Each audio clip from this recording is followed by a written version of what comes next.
this is quite difficult for me to talk about because it's something that I'm quite ashamed about. I'm a white guy from a rural area, and when I was between the ages of 13 to 15, I was quite a racist person. Maybe even older, and there's no shame in that. I'm working on the presumption that you're not anymore, Charlie. Otherwise, this call's going to go off in a very interesting direction.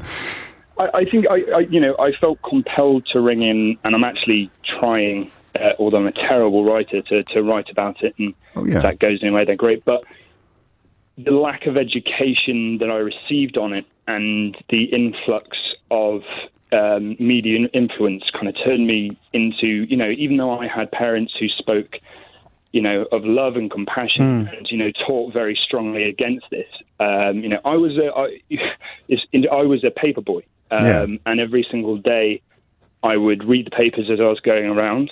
And every single day you'd hear negative things in the newspapers about young black kids specifically and Muslims. And it turned me into this horrible, horrible person. Gosh. And really, I think, what is maybe not highlighted enough is the fact that, a lot of in these very rural communities, when I went to school, we never went to a mosque, we never went to a synagogue. We never had the opportunity to visit or people of different colours or people of different faiths. There was one black person in my entire school, and he was a teacher.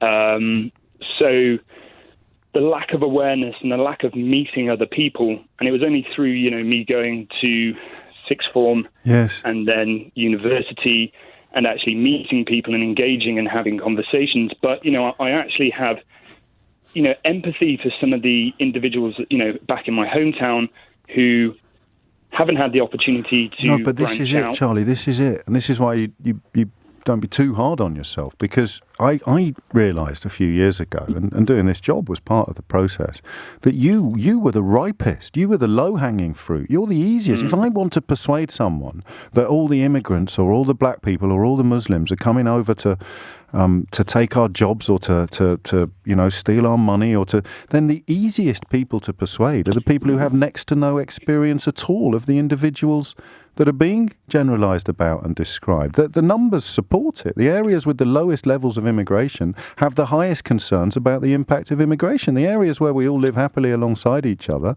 generally record the lowest levels of concern about immigration. So you simply needed to meet people in order to see that they were essentially just like you and no more represented by criminals and terrorists in the newspaper than you would be represented by white criminals and terrorists in the newspaper. It's interesting when I almost got involved in, the BNP movement. I didn't in the end just purely because I didn't have a bike to be able to get to the meetings. Interesting. And, if my parents ever knew that I had gone, they would have absolutely murdered me. So all that stood between you and signing up to a racist organisation was the lack of a rally chopper.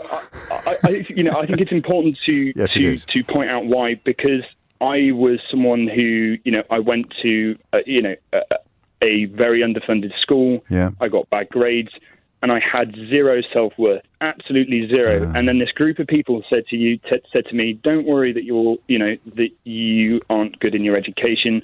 Don't worry that you have low self-esteem. You are inherently better. You are an inherently better person purely because of your nationality and because of your skin color." Yeah. And that, to a lot of young, especially rural, but not specifically young white kids, is a huge lure, because if you can suddenly find this self-worth where you are not only better than every other person of a different skin color, but you're better than every other white person in the world because you're English, and you are better than every other Englishman because you're standing up for this cause that you adamantly believe in, you're suddenly elevating yourself and your self-worth above thousands, millions of other people. Yeah. And all of a sudden, you were the lowest of the low, but in your own head, Everybody. I mean, it makes you feel special, and nothing else in your